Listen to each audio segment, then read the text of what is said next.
Snowmelt dribbled off the gutters onto the peeling boards of the old bus stop sign in Northfield, Minnesota, in the spring of 1985. Gray clouds blanketed the sky, the wan sunlight barely penetrating the gloom. J. Theophrastus Bartholomew, Theo, as nearly everyone unwilling to pronounce his mouthful of a name called him, hunched his shoulders against the damp cold.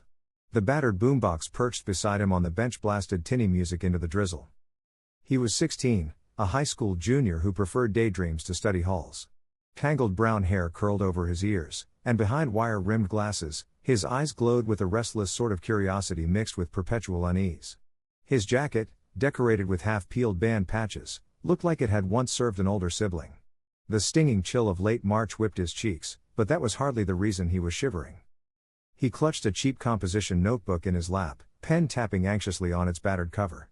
The pages were half filled with intricate doodles, scribbled notes about bizarre shadow battles, and half-finished rules for a game only he and his imaginary friends knew.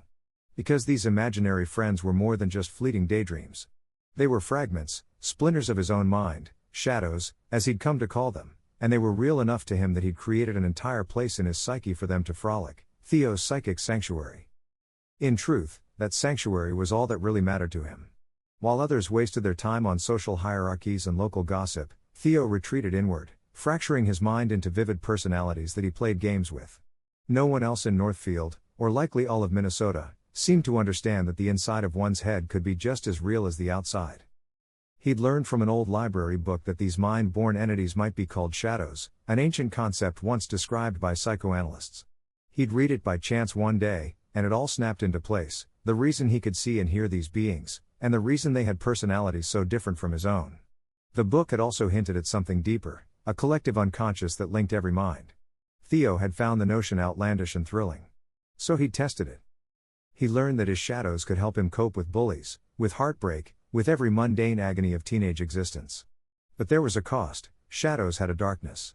If they grew too powerful, or too discontent, they could slip from playful figments to destructive forces. And in a worst-case scenario, a shadow might escape, traveling the winding paths of the collective unconscious to infect someone else. A forceful gust rattled the bus stop sign. Theo lifted his gaze and saw the lumbering form of the school bus cresting the hill. He sighed. Another day at Northfield High meant the usual routine, glances from teachers, snickers from classmates, the stifled cough of a bully behind him in the hallway. Despite everything, he rose and boarded. It was only a 15-minute ride, but to him, it felt like years. Inside his seat, buffeted by the odor of industrial rubber floors and cheap cologne from the older jocks, Theo shut his eyes and let his mind drift. He pictured a grand cathedral-like hall lit by floating orbs, his psychic sanctuary. It was vast, ephemeral, but in his imagination, it was as real as anything could be. Standing in that mental realm were his shadows, each formed from a different aspect of Theo's psyche. They resembled anime heroes and villains, each with its own bold color scheme and dramatic costume.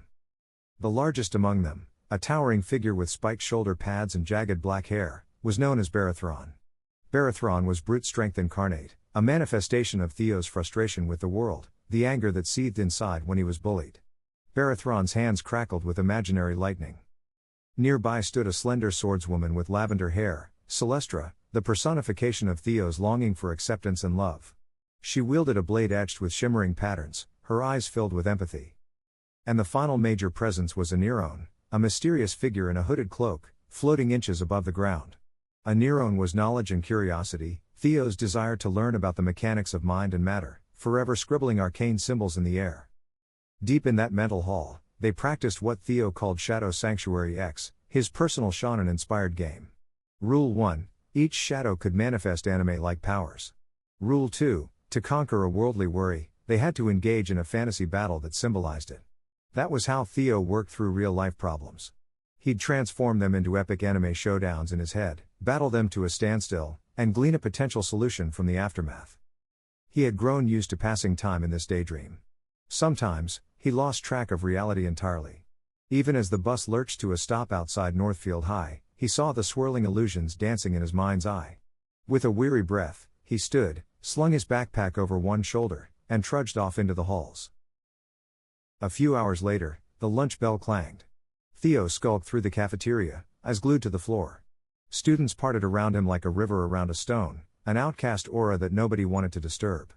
But one person did approach, a girl named Naomi Burns. She was new that semester, just transferred from Minneapolis. She wore a tie-dye jacket, had curly black hair and a loose ponytail, and a bright, curious smile that seemed immune to the gloom. Theo froze by the vending machine. He realized she was looking at him. In one small, terrifying moment, he thought she might speak to him, and she did. "Hey," she said, brandishing a Polaroid camera around her neck. "You're Theo, right?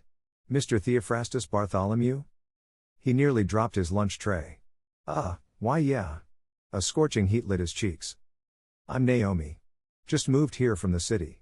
She took a quick photo of the hallway, the flash briefly illuminating the drab walls. "Heard you're into creative stuff." He blinked. "Who said that?" "Me." She shrugged. "I see you in class, always doodling. Your notebooks look pretty intense." Theo's heart thundered. No one had ever taken a genuine interest in his scribbles. Yeah. I guess." Naomi gave him a grin that crinkled the corners of her eyes. "Cool. We should hang sometime. Show me your drawings." She turned away before he could formulate a response, leaving him with a swirl of conflicting feelings, self-consciousness, intrigue, and a peculiar hope. For a moment, everything seemed to shift. He felt the usual gloom parting. Maybe, just maybe, he could share his world with someone else. That afternoon, his tormentors cornered him behind the school. Mick and Tommy, the two biggest jocks on the football team, spied him lurking by the dumpsters.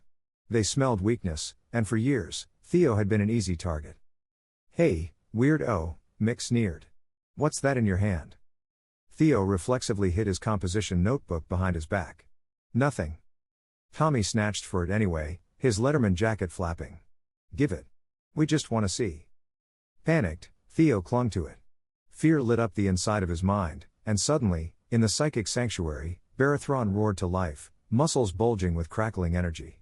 The shadow might have been invisible to the bullies, but Theo felt its surge of strength inside. He inhaled, steadying himself. In the real world, physically, he was scrawny and short. But in his mental domain, he had the power to confront anything. He pictured Barathron swinging a giant hammer, smashing the ground. A booming voice echoed in Theo's mind, heaven-rending fist. Theo's fists clenched. Without thinking, he yelled out loud, heaven-rending phi, and then caught himself, swallowing the shout halfway. The bullies paused in confusion. "What?" Mick spat. "Nothing." Theo squeaked, red-faced. But in the psychic sanctuary, he had already summoned the technique. He visualized an over-the-top anime aura around himself.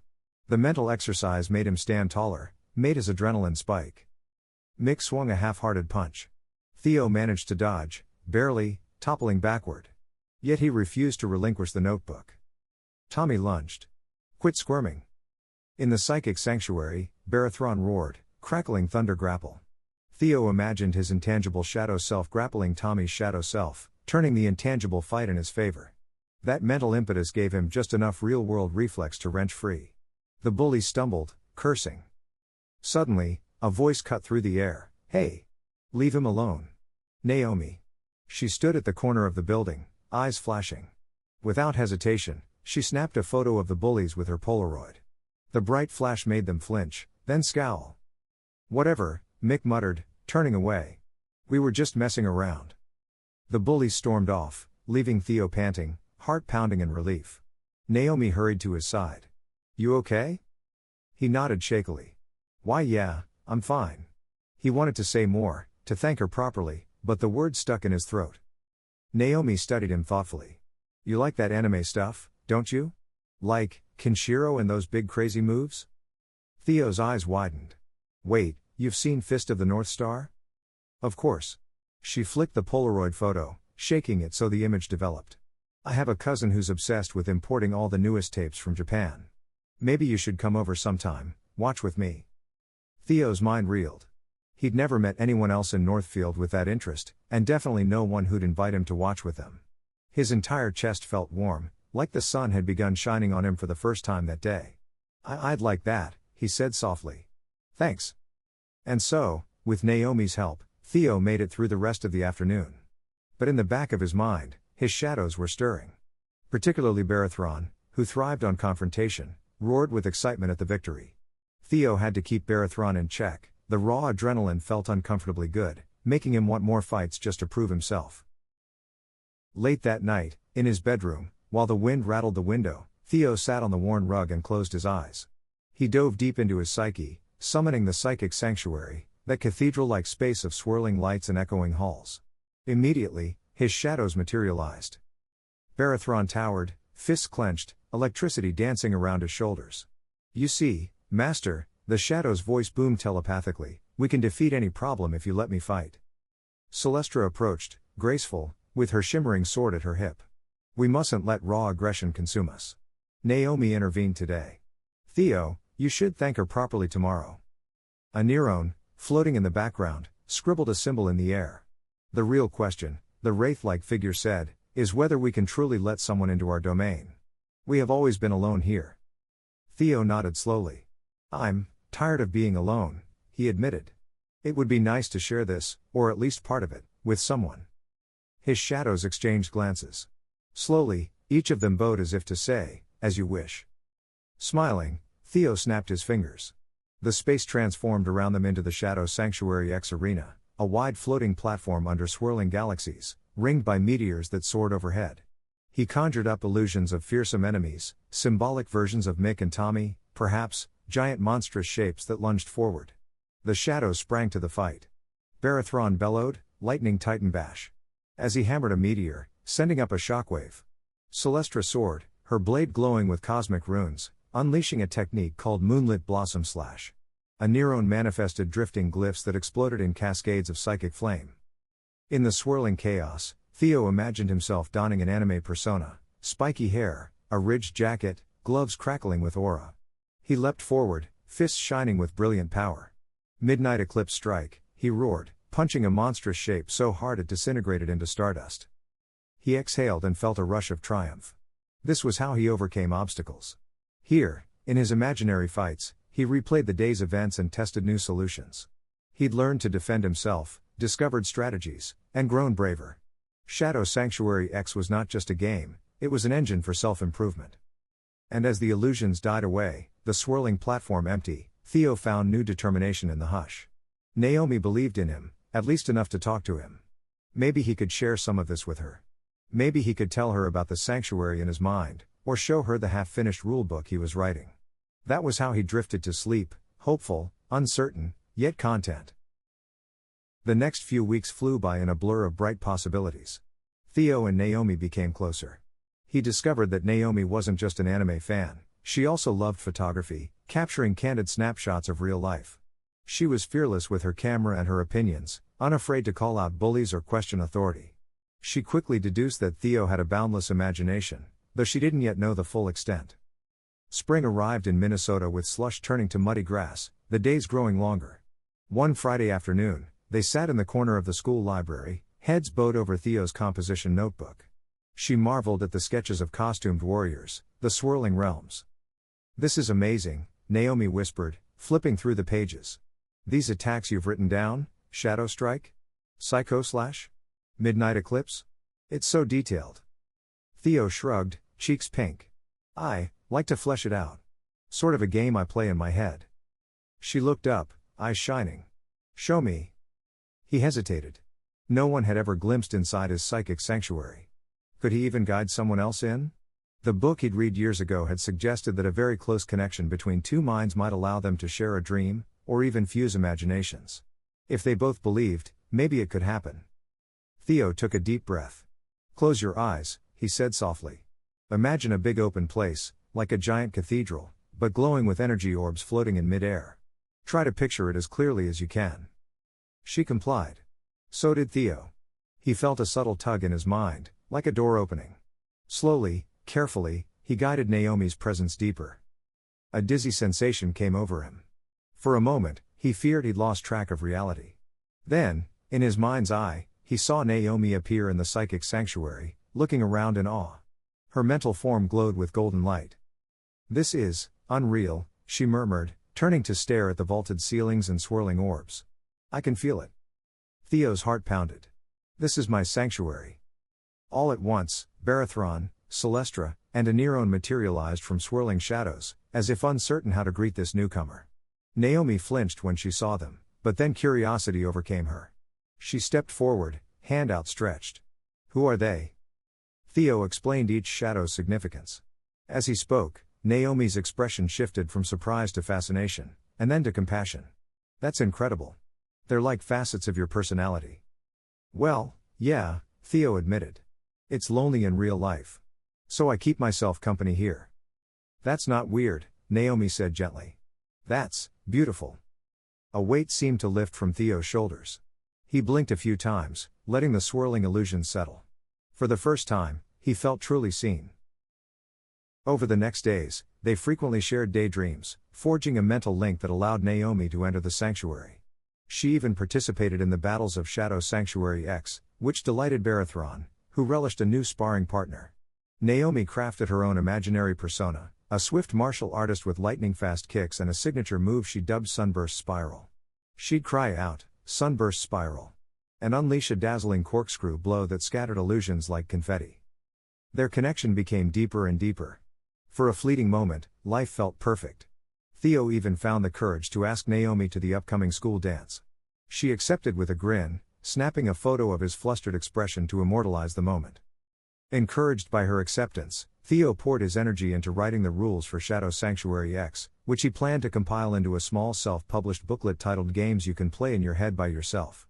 With his parents mostly absent from his life, constantly traveling for work, he found comfort in Naomi's unwavering support. She became the first real friend, and possibly more, he'd ever had. But darkness lurked, as it often does when shadows are involved. One Thursday, Naomi didn't show up at school. By lunchtime, rumors floated that she'd fainted at home, brought to the hospital. Theo's mind reeled. Immediately after class, he took 2 buses across town to the small local clinic, heart hammering. He found Naomi pale, unconscious, monitors beeping around her hospital bed. Her mother sat in the corner, haggard and worried. The doctors ran test after test, but they had no explanation for her sudden coma.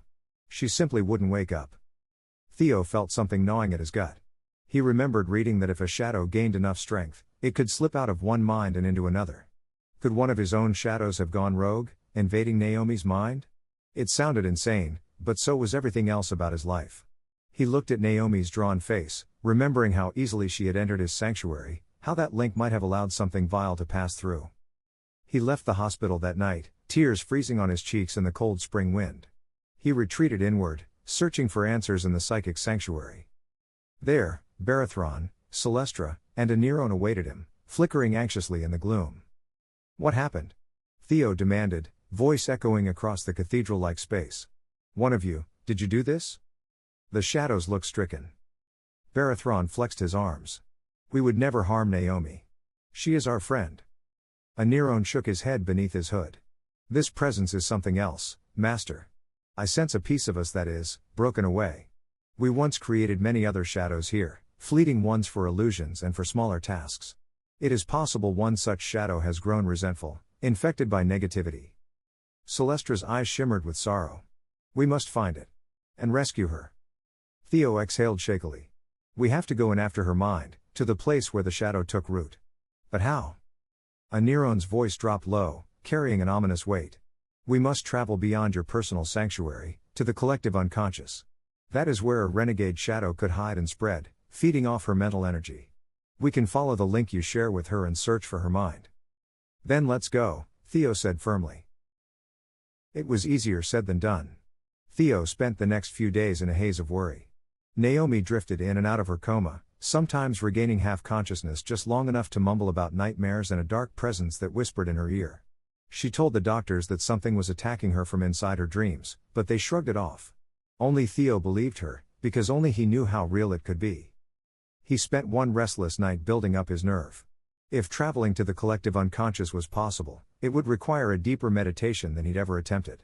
He drew arcane symbols in his notebook, tested mantras, and visualized diving through layers of mental reality. Finally, he prepared for the journey. In his small bedroom, cassette tapes scattered around, he lit a single candle and closed his eyes. He breathed slowly, sinking into a self-hypnosis that brought him to the threshold of his psychic sanctuary. There, his 3 main shadows awaited him. Theo's presence manifested in shining armor and a flowing coat, an anime hero form that glowed with determination. "Let's do this," he whispered. Together, they stepped through a swirling gateway of shimmering light. The air turned thick and resonant, pulsing with countless voices. And they entered the collective unconscious. At first, it was like floating in a cosmic ocean. Twinkling lights, each representing a human mind, stretched in all directions. Some glowed bright, others dim, forming a network that spanned the globe. Faint echoes of thoughts, dreams, and nightmares flitted by like fish in a reef. Theo felt dizzy, overwhelmed. Barathron anchored him with a steady hand on his shoulder. "Steady, Master. Focus on Naomi's essence."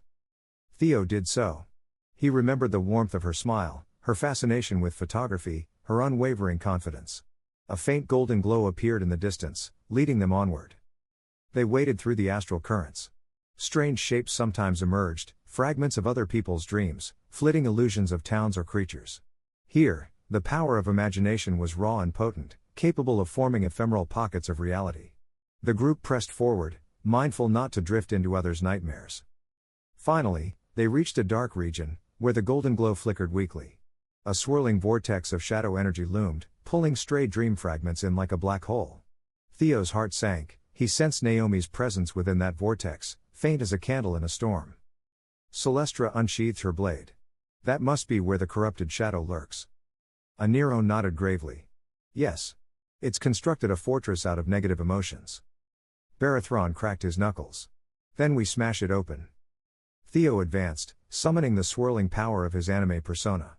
He felt the weight of worry, the fear of losing Naomi, fueling him. "Let's go." They plunged into the vortex, emerging in a twisted dreamscape, a labyrinth of swirling corridors, half-formed walls that rose and fell like breathing organisms. The air stank of dread, an oily tension that clung to their skin. From the shadows, lesser forms slithered, nightmares spawned by Naomi's fears, twisted reflections of real-world anxieties. They looked like swirling black specters, each with a glimpse of Naomi's face contorted in anguish. Barathron roared, charging forward. Lightning Titan Bash. He slammed his fists together, conjuring a thunderous shockwave that blasted half a dozen nightmares aside. Celestra dashed ahead, blade glowing with moonlight. Moonlit Blossom Slash. She carved bright arcs through the gloom, each slash producing a spray of star-like particles.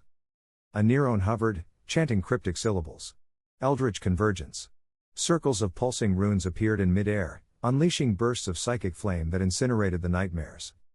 Theo brought up the rear, shouting, "Midnight Eclipse Strike." He projected swirling black and white energy from his fists, obliterating pockets of shadow. The labyrinth convulsed, shrieking in protest. Nightmares poured from the walls like locusts, and the four allies fought back with fervor. Sparks, arcs of electricity, and flares of magical energy lit up the gloom in an epic, over-the-top spectacle worthy of any shonen anime. Finally, the swirl of nightmares receded, and they stumbled into a grand chamber at the labyrinth's heart. There, draped in a swirling cloak of darkness, stood a tall figure, a menacing reflection of Theo himself. Its face had the same features, but twisted with malevolent glee. It was the rogue shadow, born of the darkest corners of Theo's heart, thriving on resentment and isolation. "You fool," it hissed, voice resonating with hollow echoes. "You thought you could share your private world without consequence? You tore down the walls, let me slip free. Naomi's mind is mine now." Behind the figure lay a cocoon of swirling black filaments. Within that cocoon, Naomi's sleeping form hovered. Her face was contorted in pain, but a faint golden glow surrounded her, fighting back the darkness. Rage and guilt surged in Theo's chest. He clenched his fists. "Release her." The corrupted shadow laughed. "She saw your true self. She knows your secrets. Now her mind is a vessel for me. Once I break her will, I'll move through the collective unconscious and infect countless others. No one will ever laugh at us again. No one will bully us. The world will be ours." Theo felt a storm of emotion.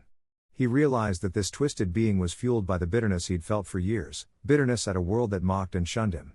This was the part of him that wanted to dominate or destroy rather than understand. A part of him that, unconfronted, had grown monstrous. "We'll stop you," Theo declared, taking a fighting stance. Barathron, Celestra, and Aniron joined him, each radiating fierce determination. The rogue shadow flung out an arm. Shadow Dominion. A swarm of inky tendrils lashed out. Barathron roared, charging forward with a full-body tackle. Thundering Rampage. He wrestled the tendrils, electricity crackling across his muscles. Celestra sliced at them with graceful sweeps, while Anirone conjured swirling glyphs to hold the darkness at bay. Theo locked eyes with the corrupted version of himself. "You're not me. I don't need you," he snarled. "Oh, but you do," the shadow sneered. "I am your power, your potential. Without me, you'll never have the courage to fight back." "That's not true," Theo replied. "You're just one piece of me, a piece that forgot compassion." Raising his arms, Theo summoned an enormous swirl of luminous energy. He visualized all the times Naomi had supported him, all the times he'd found kindness and warmth in the world despite its cruelty. That positivity crystallized into a radiant aura. "Final radiance," Theo shouted, unleashing a beam of dazzling light. It surged across the chamber, smashing into the corrupted shadow. The shadow roared, black cloak flaring wildly. It staggered, rallying. "You cannot banish me so easily." Barathron seized the opportunity to pummel the shadow from one side, lightning flaring. "Megavolt Crusher," he cried, slamming a crackling fist into the entity. Celestra dashed in, blade shining. Moonlit blossom finale. Her slice unleashed a scattering of bright petals made of pure energy. They tore through the shadow's defenses. Anirone completed the trifecta, celestial seal. Runes converged around the corrupted shadow, pinning it in place. Theo inhaled. He had one last technique in mind, something he'd never used but had scribbled in the margins of his notebook as a finishing move that combined all the best elements of his other attacks. This was the solution he'd been pondering, the union of light and dark balanced in a single strike. He vaulted into the air, aura blazing around him. His eyes glowed with determination as he channeled every bit of will he possessed. "Ecliptic Heartbreak," he roared, driving his fists forward. The name was dramatic, yes, but it embodied how he felt: heartbreak over Naomi's suffering, heartbreak that a part of him had caused it. The swirling power of midnight darkness collided with a radiant sunrise glow, forging a harmonic beam of energy that surged straight into the corrupted shadow. A thunderous crash rocked the chamber. The shadow cried out, an agonized wail that echoed in the labyrinth. Tendrils of black snapped and curled away. Pieces of the cloak evaporated. Then, in an implosion of dark mist, the corrupted entity vanished, leaving behind only a faint wisp of gray that dissolved like dust in a breeze. At once, the cocoon around Naomi unraveled. Her form lowered gently to the floor, the golden glow around her reigniting. Theo rushed to her side, heart pounding. "Naomi. Are you okay?" She stirred, eyes fluttering open. Confusion, relief, and exhaustion warred on her face. Then she whispered, "Theo? What happened?" He helped her to her feet, supporting her trembling form. Around them, the labyrinth began to disintegrate as the malevolent presence faded. The collective unconscious reasserted its neutral calm. "You were possessed by a rogue shadow of mine," Theo murmured, tears standing in his eyes. "I'm so sorry." "It's not your fault," she said gently, placing a hand on his cheek. "You came for me. Thank you." He swallowed hard, hugging her as the dreamscape dissolved. Together, they drifted back into the shimmering void of the collective unconscious, then back into wakefulness. In the real world, Naomi awakened from her coma. The doctors, flabbergasted, proclaimed it a medical mystery. She only smiled, telling them vaguely that she had friends on the other side who helped her. Theo, at her bedside, squeezed her hand, tears streaking down his relieved face. In the following weeks, Naomi regained her strength. The fiasco had left both her and Theo changed. They returned to school, to a swirl of rumors and hushed gossip. Theo found it harder than ever to focus on mundane assignments. He'd glimpsed the depths of the collective unconscious, fought a literal battle with a corrupted piece of his own psyche. Now, normal life felt almost trivial. But there was also a burst of good news. A small local publisher took interest in Theo's half-finished game manual after Naomi sent them a sample. Suddenly, the scribbles in his composition notebook were about to become real pages, printed with a professional cover, titled "Games You Can Play in Your Head by Yourself." On the day the first box of printed copies arrived, Naomi accompanied him. She watched as he cut the tape and pulled out a fresh volume. The smell of new ink and paper made his head spin. She picked one up, gazing at the cover, a stylized image of a figure standing amid swirling shadows. "You did it," she murmured, pride shining in her voice. "You're sharing your vision with the world." Theo smiled, a small, tremulous expression. "Yeah. But what if? What if people figure out how to create these shadows too? What if they misuse them? What if they get hurt like you did?" Naomi took his hand. "It's scary," she admitted. "But you can't hide your creativity forever. And if shadows can do damage, maybe light can heal too.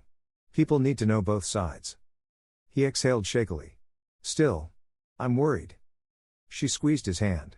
Theo, you're strong enough to set things right. Whatever happens, you have me. And you have Barathron, Celestra, and Aniron, too. A wave of relief coursed through him. She was right. Yes, the world might react unpredictably to knowledge of a power that lived in everyone's mind. But at least it was out there, maybe able to help the lonely or the broken find solace, just as it had once helped him. The day wore on, drizzly spring weather washing the sidewalks outside the small publishing office. Theo stared at his published book, heart full of conflicting emotions, but mostly hope. Naomi lingered at his side, flipping through the pages. She laughed when she saw the dramatic attack names. And then, in a quiet moment, she leaned in and whispered, "Thank you, for saving me." He blushed, stammering, You saved me first, in a way." They exited into the wet Minnesota afternoon, a fresh batch of illusions swirling in Theo's mind. Barathron, Celestra, and Aniron were with him in spirit, celebrating. The corrupt piece of him was gone, or at least subdued. Over time, there would be new challenges, new shadows to fight or befriend. But for the moment, everything felt right. Theo's world was no longer just the inside of his head, nor was it strictly outside in the streets of Northfield. It was both, interwoven. And as he and Naomi walked home, sharing an umbrella beneath the drizzling sky, he realized that the sanctuary he had built was not just a lonely fortress. It was a place he could open to those he trusted, a place where he could realize solutions to real problems, where he could learn to see the glimmer of hope in the darkest corners of his own mind. Whatever shadows still lurked ahead, Theo resolved that he would be ready, with or without the swirl of cosmic battles. After all, the real power was not in the illusions, but in his willingness to transform them into understanding, and in the unwavering bond of those who believed in him. That night, staring at the first printed copy of Games You Can Play in Your Head by Yourself, he allowed a small, confident smile. The knowledge was out there now. There would be consequences. But, as Naomi had said, if shadows can harm, perhaps they can heal as well. And he would be there to guard that balance, no matter what. In the end, that was enough to let him sleep in peace, knowing that even if the world awoke to the power of shadows, there was light to stand against the darkness. And he was no longer alone.